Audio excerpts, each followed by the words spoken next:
Hello everyone, a very warm welcome once again to the general discussion जहाँ पर हम बहुत ज़रूरी बात करने वाले हैं। एग्जामिनेशन आई थिंक बहुत ज़्यादा नज़दीक हमारे आ रहा है जून 2026 की साइकिल एंड बहुत सारे बच्चे अब डर रहे होंगे कि क्या करें और क्या नहीं करें, है ना। क्या करें, ये तो हम बहुत बड़ी बात करते रहते हैं। रिवीजन करें, प्रीवियस ईयर क्वेश्चंस देखते रहें, प्रैक्टिस करते रहें सेशंस की, हाँ। बट क्या नहीं करना है at this last moment of time, वो कई बार हम लोग स्किप कर देते हैं क्योंकि हम लोग इतने स्ट्रेस्ड होते हैं, साइकोलॉजिकली इतने डिस्टर्ब होते हैं कि वी यूजुअली इग्नोर कि हमें कौन सी ऐसी चीजें हैं जो नहीं करनी चाहिए। So in today's session I am going to talk about some of the useful tips that can really help you to build up your confidence. ये जरूरी इसलिए है क्योंकि जब आप ऐसा नहीं करोगे तो आपका कॉन्फिडेंस रहेगा मेंटेन्ड, जो कि आपको एग्जामिनेशन के लिए बहुत जरूरी चाहिए। ठीक है, चलिए लेट्स मूव। देखते हैं भाई, सबसे पहले तो सबसे इंपॉर्टेंट पॉइंटर, नया टॉपिक। मैंने पहले भी आपको बोला था कि बहुत सारे बच्चे ऐसा ना लास्ट मोमेंट के ऊपर, क्योंकि अभी जो कंटेंट है वो ओवरडोज हो रहा है ना, हर जगह से आपको कंटेंट मिल रहा है, तो आपको ऐसा लगता है कि भाई ये भी पढ़ लें, ये भी पढ़ लें, ये भी पढ़ लें। And my strict suggestion for this is no. why? Because the focus should not be moving on the quantity. Your focus should actually be quality. Yes, तो क्वालिटी को इंक्रीज करने की कोशिश करें, क्वांटिटी को इंक्रीज करने से कुछ नहीं होने वाला। समझे? क्वालिटी जब आपकी बेटर होती है तभी आप क्वेश्चंस को ठीक से अटेम्प्ट कर पाते हैं। अगर आपको एक टॉपिक के बारे में सब कुछ पता है तो there is a high chance कि आप उसमें से 90% एक्यूरेसी निकाल लाओगे। पर अगर आपको हर एक टॉपिक के बारे में थोड़ा थोड़ा पता है तो कितना एक्यूरेसी लोगे? समझ रहे हो? Think over this.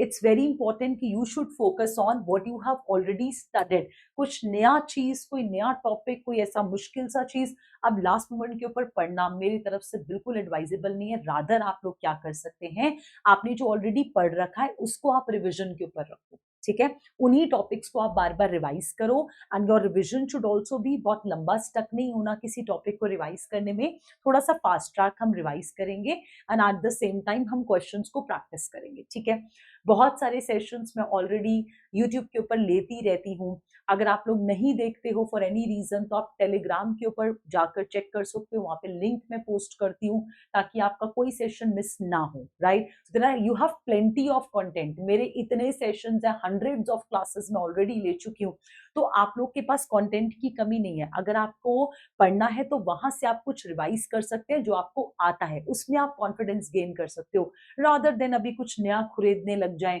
तो जो आता है ना उस कॉन्फिडेंस को भी आप लास्ट मोमेंट पे डाउन कर लोगे, तो strictly not advisable. Okay, second important pointer is do not overdose on theory. That is why I will strongly recommend कि you should do rapid revision. You should not stick over a topic. तभी मैंने आपको starting में कह दिया था कि revision भी आपकी थोड़ी सी फास्ट ट्रैक रिविजन होनी चाहिए। ऐसा नहीं कि भाई थ्योरी थ्योरी थ्योरी, पन्ने पलटे जा रहे हैं, घंटों तक किताबों के नोट्स में घुसे पड़े हैं। This is why we always say in the very beginning of the preparation that you always have to create the short notes. आप छोटे नोट्स बनाएं, फॉर्मूला शीट बनाएं, शॉर्ट नोट्स बनाएं, कोड स्निपेट्स बनाएं, या फिर आप अपनी तरफ से कोई माइंड मैप्स के तरीके से बना सकते हैं। These things can help you to boost up your preparation rather than कि आप लंबे लंबे नोट्स, लंबे लंबे किताबें उनको पढ़ते जा रहे हैं। इट्स सजेस्टेड कि बुक में भी मैंने आपको हमेशा बोला कि आप मार्क कर लीजिए, शॉर्ट नोट्स वहीं पे बना लीजिए। मैंने हमेशा अपने बच्चों को बोला कि आपके पास मेरी बुक है, बहुत बढ़िया, आप वहां पे मार्क करें, शॉर्ट नोट्स वहीं पे बनाएं, वहां से आपको रिवाइज करने में हेल्प होगा। So please do not stick to the lengthy theory, overdose ज्यादा पढ़ते जा रहे हैं। देखिए, हम सब कुछ पढ़ने लगेंगे ना तो बिलीव करो कि एक टॉपिक की रिसर्च में जाओगे तो सालों लग जाएंगे। But do we really need it? No, we do not. What you have to do, you have to do pinpointed study. इसको क्या कहते हैं? पिन पॉइंटेड स्टडी कहते हैं। पिन पॉइंटेड स्टडी का मतलब अपनी एग्जाम की जरूरत को समझो।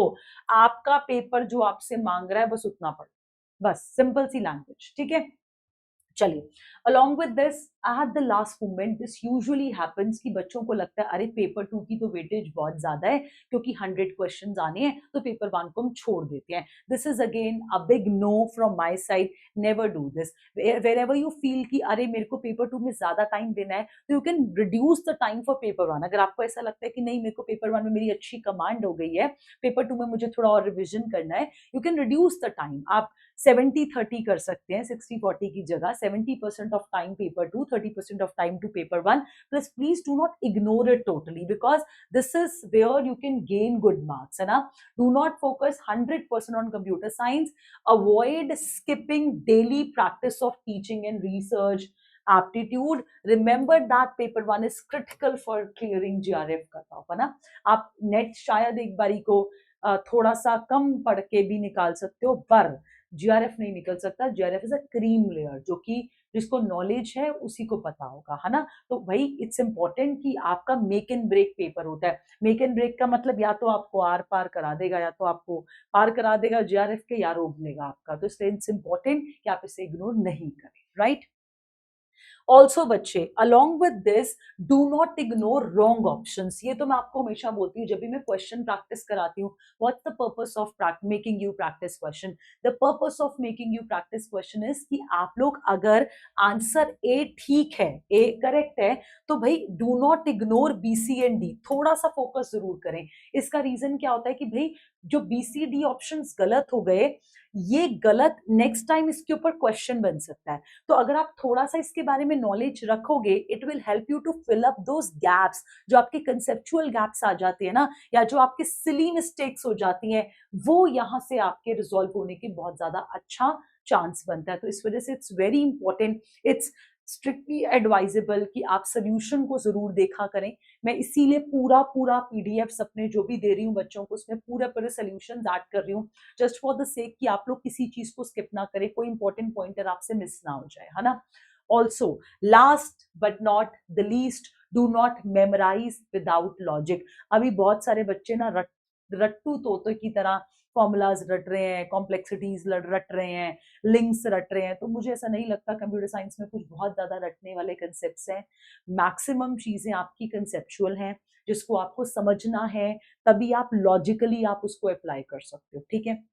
स्ट्रिक्टली नॉट एडवाइजेबल कि बहुत ज्यादा रटें. रटने से स्ट्रेस लेवल बहुत ज्यादा इंक्रीज होता है, माइंड के ऊपर लोड बहुत इंक्रीज होता है. तो लॉजिक्स जैसे मैंने समझाए हैं, अगर आपको कोई चीज समझनी भी है, ग्रास्प भी करनी है, तो उससे मेक श्योर कि आप उसमें से लॉजिकली उस वर्ड को समझें, है ना, ताकि वो आप फ्यूचर के लिए आपको लॉन्ग टाइम तक रिटेन रहे.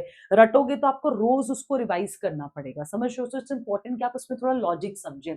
तो ब्लाइंडली मेमोराइज कुछ नहीं करें, राइट. लाइक टाइम कॉम्प्लेक्सिटी या प्रोटोकॉल्स और something. Avoid rote learning. Queries बच्चे लर्न करते हैं, बूलियन अलजेब्रा की प्रॉपर्टीज लर्न करते हैं. तो दे आर सिंपल. मैंने हमेशा बोला, अगर आपको नहीं समझ में आ रहा व्हाट इज ए प्लस ए, तो you can draw the truth table. भाई बाय टू रोट इट, है ना. आप ट्रुथ टेबल बना लो. अगर नहीं समझ में आ रहा, रटने से बेटर ऑप्शन है कि आप वहां पर अंडरस्टैंड करो उसके लॉजिक को, ताकि आप ट्विस्टेड क्वेश्चंस को भी सॉल्व कर पाओ, ठीक है. एंड आई नो बिकॉज आप सब लोग बहुत ज्यादा स्ट्रेस्ड आउट होगे. 5 दिन और आप थोड़ा हैवी कर सकते हो, 5-6 डेज चलेगा, आप अभी हैवी कर सकते हो. पर एग्जामिनेशन से 2 दिन पहले I will not recommend you कि आप बहुत ज्यादा हैवी या बहुत ज्यादा ओवर नॉलेज टाइप करो. पूरा अपना स्लीप लो, पूरा अच्छे से अपने माइंड को फ्रेश होने दो. बिकॉज देखिए, कंसेप्ट्स आपके दिमाग में रहेंगे, क्वेश्चन आपके चेंज होते रहेंगे, ठीक है. तो अगर आपने कंसेप्ट समझा है, तो आई डोंट थिंक आपको बहुत ज्यादा हर्डल हो सकती है पेपर के अंदर, ठीक है. That is why my last important pointer is, do not mess up your sleep cycle, because I know that you are really devastated at this last moment of time. और सब लोग बहुत ज्यादा ओवर जो है पढ़ रहे हैं, अपनी क्षमता से बहुत ज्यादा, कैपेसिटी से बहुत ज्यादा मेहनत कर रहे हैं, है ना. बट फिर भी do not disturb your sleep cycle. Try to sleep at least 7 hours a day. 7 घंटे जरूर सोएं, क्योंकि जब तक माइंड फ्रेश नहीं होगा, तब तक कंसंट्रेशन अच्छी नहीं होगी. कंसंट्रेशन अच्छी नहीं होगी, क्वेश्चन गलत होंगे. क्वेश्चन गलत होंगे तो कॉन्फिडेंस लेवल ऑटोमेटिकली डिग्रेड होने लगेगा, समझ रहे हो. तो इसलिए इट्स वेरी इंपॉर्टेंट कि आप अपने कॉन्फिडेंस को बूस्ट अप रखें. That is why I have conducted this short video, जिससे ये पता लगे कि भैया आपको क्या नहीं करना, ताकि आखिरी दिनों में आपका कॉन्फिडेंस लूज ना हो, ठीक है. So it's important. Stop studying late night. If your exam is in morning shift, but since your exam is in afternoon shift, तो मैं सजेस्ट करूंगी तो भी आप 2 दिन पहले समझ लो कि आपको थोड़ा रिलैक्स मोड के ऊपर आ जाना है, ठीक है. Avoid sleeping less than 7 hour. Train your brain to highly active during the official exam our.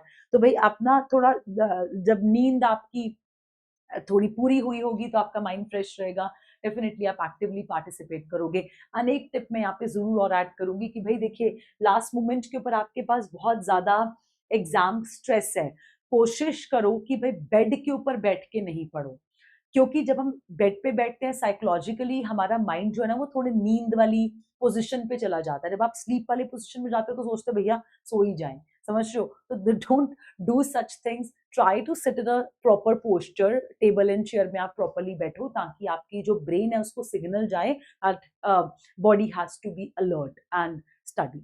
All right, I hope these tips are really useful. So at this last moment of time, make sure to follow them. Make sure कि आप ये गलतियां छोटी छोटी सी नहीं करें, ठीक है? I'll be meeting in next video. Best wishes. Have faith in you. आपने पढ़ा है, डर लग रहा होगा, वो okay है because आपने पढ़ाई की है, ठीक है जी? चलिए, I'll be meeting in next video. God bless you. Bye.